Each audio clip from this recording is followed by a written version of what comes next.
The metaphor of the axis occupies a peculiar and powerful position in modern geopolitical language. It appears simple, almost descriptive, yet its historical density and moral charge make it one of the most consequential rhetorical tools in international relations.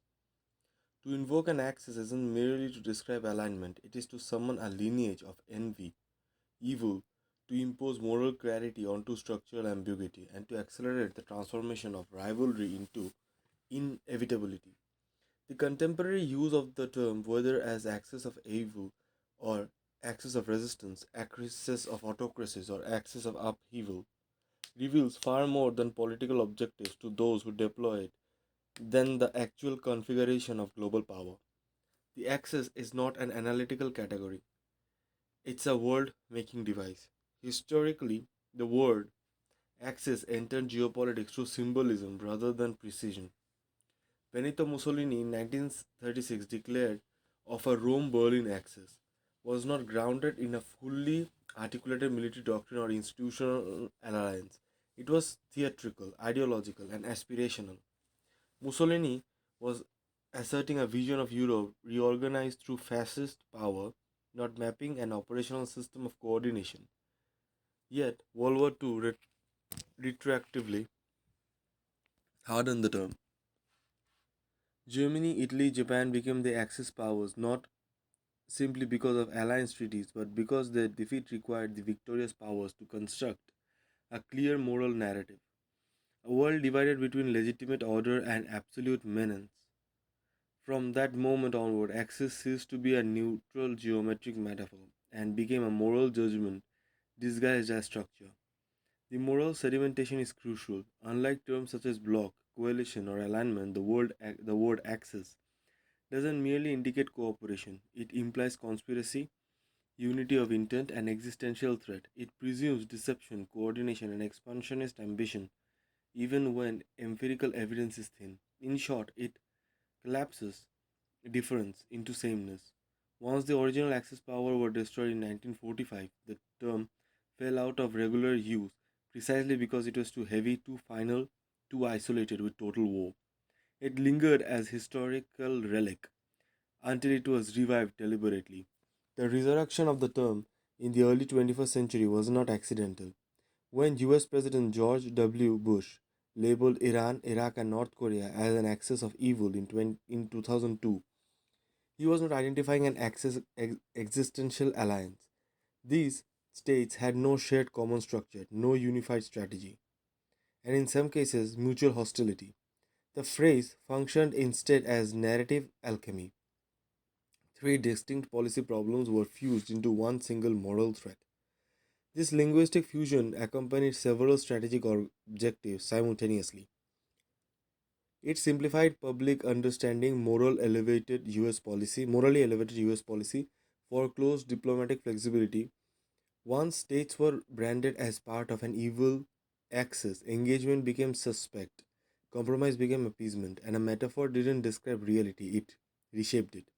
The consequences were profound. The axis of evil framing helped normalize the invasion of Iraq by embedding it within a broader civilizational struggle.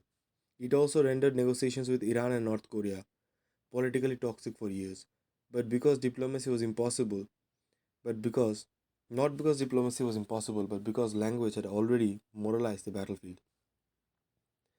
The Axis metaphor hardened categories before options were fully explored. In this sense, language preceded strategy rather than reverse. What followed was predictable. The metaphor escaped its original author, became globally replicable. Political actors recognized its utility and adapted it to their own narrative. Iranian leaders and aligned groups reframed themselves as an axis of resistance, transforming a Western accusation into a badge of honor. What had been intended as a moral condemnation became a unifying identity for desperate movements across the Middle East. The same linguistic structure that once justified intervention was now used to legitimize defiance. The reversal illustrates a key truth. The power of an axis metaphor lies not in its ideological content but in its ability to compress complexity into moral clarity.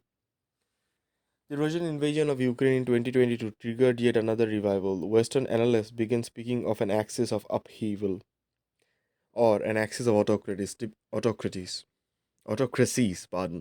typically referring to China, Russia, Iran, and North Korea. Once again, the empirical reality lagged behind the rhetoric. These states differ dramatically in ideology, capacity, strategic culture, and regional priorities.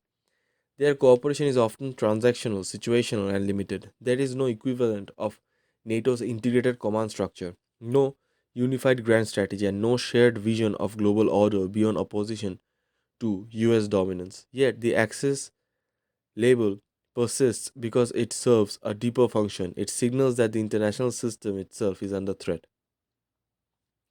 This is where the metaphor does its most dangerous work by framing geopolitical competition as an axis analysts implicitly suggests that the world is returning to a binary struggle akin to Second World War. This framing compresses multipolar rivalry into a moralized standoff, even though the current system is far more fragmented, fluid, and transactional.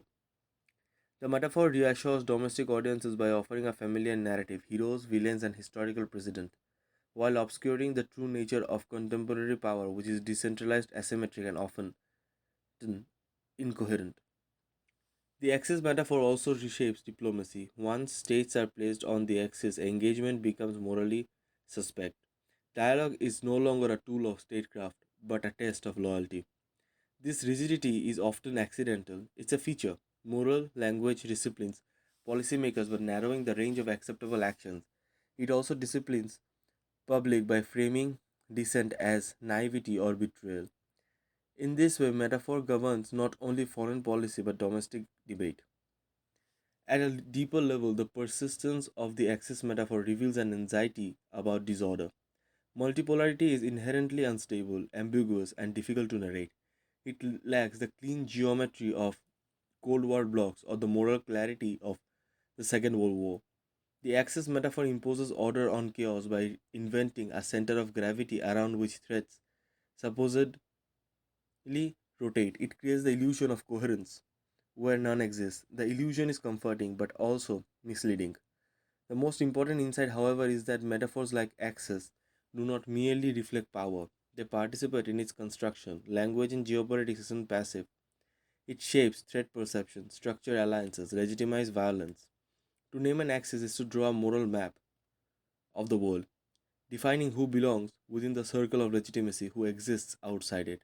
Once drawn, this map becomes self reinforcing. Policies are designed to match the narrative rather than narratives adapting to reality. For serious analysts and power conscious actors, the lesson is brutal but necessary. Those who believe access narratives are governed by them, those who deploy them are attempting to govern others.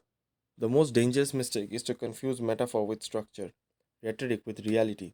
Real power lies in understanding interests, exploiting factors, and navigating ambiguity, not in surrendering thought to inherited moral scripts. In the end, when we speak of an axis, we are not simply describing the world as it is, we are deciding often unconsciously the world we are willing to make.